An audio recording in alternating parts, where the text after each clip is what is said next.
जी इस वक्त हम मौजूद हैं अली बुखारी जो कि सीनियर लीगल टीम का हिस्सा हैं पाकिस्तान तहरीक इंसाफ के अवामी एमएनए हैं। इनको जो शादी कार्ड मिलते हैं, इनको जो भी फौतगी के कार्ड मिलते हैं, शादी के कार्ड मिलते हैं, उनके ऊपर लिखा होता है कि अवामी एमएनए हमारा हकीकी एमएनए अली बुखारी साहब इस वक्त हमारे साथ मौजूद है। आज पाकिस्तान तहरीक इंसाफ ने इस्लामाबाद में वाक़यातन एक मरतबा फिर एक बड़ी कॉल दी, बहुत बड़ा कारकुन निकला, बहुत वर्कर निकला, लीडरशिप मौजूद थी। अली बुखारी की क़यादत में बहुत बड़ा एक मैसिव क्राउड जो है वहाँ पे इस्लामाबाद पहुंचा और एक बहुत बड़ी रैली जो है इमरान खान के कहने के ऊपर निकाली गई। हमारे साथ अली बुखारी साहब मौजूद है। अली बुखारी साहब, अब वक्त आता जा रहा है और कैदीन आपके कहते हुए दिखाई दे रहे हैं कि हम इस्लामाबाद आ रहे हैं, जैसे कि लॉन्ग मार्च की तैयारियां की जा रही हैं। पिछले दिनों में हमने देखा है जो यौम तासीस था उस मौके पे क़यादत ने बड़े बड़े जो है बयानात दाग दिए कि हमने खान साहब को निकालना है, ये आइन और कानून के तहत शायद नहीं निकालना चाह रहे, हमने निकालना है। तो आप क्योंकि आप इस्लामाबाद के बहुत बड़े हलके को और इस्लामाबाद के कारकुनों को लेकर आगे बढ़ रहे हैं, तो क्या आप इस्लामाबाद तैयार है पूरे पाकिस्तान के लिए? जी अल्हम्दुलिल्लाह जी, आज आपने देख लिया, ये तो एक ट्रेलर था। अब जब फिल्म चलेगी तो आपको पता चलेगा कि खान साहब से जो है वो लोगों का बड़ा प्यार है। और एक कॉल पे, और वो भी कॉल हमने रात को बहुत लेट नाइट दी, और आपने देख लिया कि आज जम्मे गफीर वहाँ मौजूद था। और जैसा कि इंतज़ामिया ने देख लिया आपने कि इंतज़ामिया ने वहाँ पर पुलिस ही पुलिस रखी हुई थी और चारों तरफ से हमें घिरा हुआ था। बहुत मुश्किल से अंदर आने दे रहे थे लोगों को। और सबसे बड़ी बात, जो सबसे खुश आइन बात है, वो ये है सियाल के ख़वातीन, बच्चियाँ, फैमिलीज़ आज मौजूद थी। तो वो जो बुत था खौफ का, वो तो टूट गया। अब लोग यहाँ पर पहुँच गए हैं कि यार बात यह है कि अगर हमने मरना ही है तो फिर इज़्ज़त की मौत मरें, अगर हमने मरना ही है तो हम कॉज के लिए मरें। कहते हैं ना, they never die who die for a great cause. तो जो कॉज के लिए मरते हैं उनको मौत मरा हुआ नहीं कहते, उनको शहीद कहते हैं।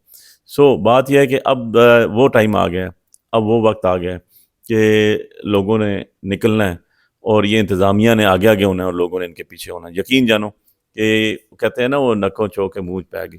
अब इस पानी जो है वो बहुत से पुलों के नीचे से गुजर चुका है।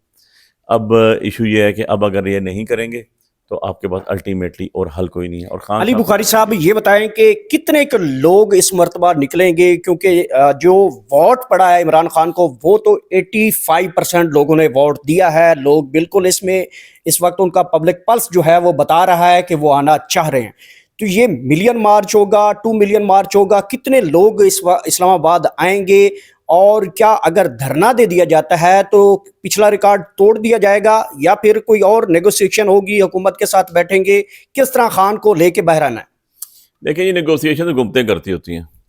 हम तो पाबंद सलासल हैं। हमारा कायद, हमारा मुर्शद पिछले 8 महीने से जेल के अंदर है, और हम लोग देख लें कि रात के इस पैर भी हम लोग यूनिफॉर्म में सड़कों पे फिर रहे हैं। सो इलेक्शन जीत के भी हम लोग बाहर बैठे हुए हैं, आपकी वोटों से जीत के बैठे हुए हैं। सो ये तो छोड़ ही देना कि गिनती कितनी होगी। मैं कहता हूँ गिनने वालों की गिनती ख़त्म हो जाएगी जितने लोग होंगे। ये मेरा आपसे वादा है। अब मेरा बात याद रखिएगा और मेरे वर्ड कोड कीजिएगा कि जब अब लोग निकलेंगे तो ये जितने भी हमारे इंतज़ामिया के लोग हैं, जितनी हमारी डिस्ट्रिक्ट एडमिनिस्ट्रेशन है, अगर ये ज़्यादती करेंगे, उनको उनका हक़ नहीं देंगे, तो ये खसो खशाक की तरह बह जाएंगे। देख लेना, ये अवामी सैलाब होगा और ये अवामी सैलाब पाकिस्तान की तकदीर बदलेगा। अली भाई आखिर में ये बता दें कि नून लीग वाले कहते हैं फार्म 45 की बात करते थे, 47 की भी बात करते थे। इन फार्म में अब पाकिस्तान तहरीक इंसाफ जो है वो पकौड़े और छोले रख के खाए। अब ये इनके काम की बात नहीं है। हमारा साथ दें, गवर्नमेंट का साथ दें, पाकिस्तान का साथ दें। देखें जी, पहली बात तो ये है कि फॉर्म 45 तो वो हैं जो अवाम ने वोट दिए। तो हमने अवाम से वोटें ली पकोड़े खाने के लिए नहीं, काम करने के लिए। ठीक है, हमने जूते चाट के फॉर्म 47 हासिल नहीं किए, हम फॉर्म 45 के ऊपर ही बैठे हुए हैं, वही लेके बैठे हुए हैं। और ये जो कहते हैं पकोड़े और समोसे खाएं उन फॉर्म के ऊपर, ये अवाम ने इनको क्या खिलाना है? इनको कहीं पब्लिकली आ जाएं, इनको अंडे टमाटर तो पहले खाने पड़ेंगे। ये आप देख लीजिएगा, नहीं कहीं पब्लिकली स्पीच कर लें, पब्लिकली किसी जनाजों पे आ जाएं, पब्लिकली किसी जगह आ जाएं, इनके साथ 25-25 तो इनके गार्ड होते हैं, दो तो उन्होंने पुलिस के डाले रखे होते हैं, सिर्फ इस डर से कि कोई हमें जूता ना मार दे, कोई हमें अंडे ना मार दे, कोई हमें टमाटर ना मार दे। सो बात यह है कि इनकी औकात ये है कि ये असम्बली में जाते हैं, आप जैसे भाई इनसे क्वेश्चन करते हैं, भाग के अंदर घुस जाते हैं, असम्बली के अंदर चले जाते हैं। सो जिनकी वर्थ ये होती है ना, वो ऐसा ही बात करते हैं। جن کو کچھ ملا ہو نا، جنہوں نے محنت کی ہوتی ہے ان کو پتہ ہوتا ہے کہ محنت کا صلہ کیا اور محنت کی اجرت کیا. جنہوں نے محنت ہی نہیں کی ہو، خالی پالشی مالشیوں کو جو کچھ مل جائے، ان کے بارے میں کیا کہوں، وہ تو کسی قابل نہیں ہے نا، وہ تو حیوانوں سے بھی پرے ہیں. جو کسی کا حق کھاتا ہے نا وہ حیوانوں سے بھی پرے ہوتا ہے.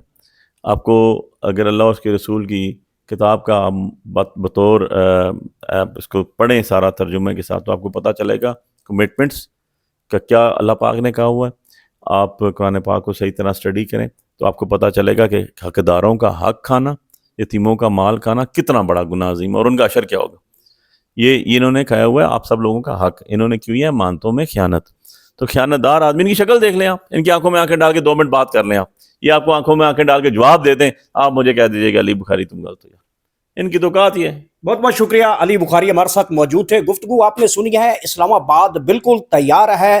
ملین مارچ ہو، 2 ملین مارچ ہو، ملینز مارچ ہو، اور اسلام آباد میں پاکستان تحریک انصاف کی قیادت، علی بخاری اور دیگر سینئر قیادت بالکل تیار ہیں. اور اسلام آباد کی طرف یہ لگ رہا ہے کہ موسم جو ہے وہ وقت کے ساتھ ساتھ بدل رہا ہے، اور پاکستان تحریک انصاف کے کارکن جو ہیں وہ آج بھی اپنی قیادت کو مجبور کر رہے تھے، نعرے بازی کر رہے تھے کہ لانگ مارچ کی کال دی جائے، دھرنے کی کال دی جائے، ہم نے خان کو باہر لانا. تو لگ یہ رہا ہے کہ اگر عدالتیں واقعتاً انصاف نہیں مہیا کرتی میرٹ کے اوپر، تو یہ پبلک پلس بتا رہا ہے کہ وہ اسلام آباد آ رہا ہے. انشاءاللہ نیکسٹ ویڈیو میں دوبارہ ملاقات ہوتی ہے. تب تک پاکستان زندہ باد.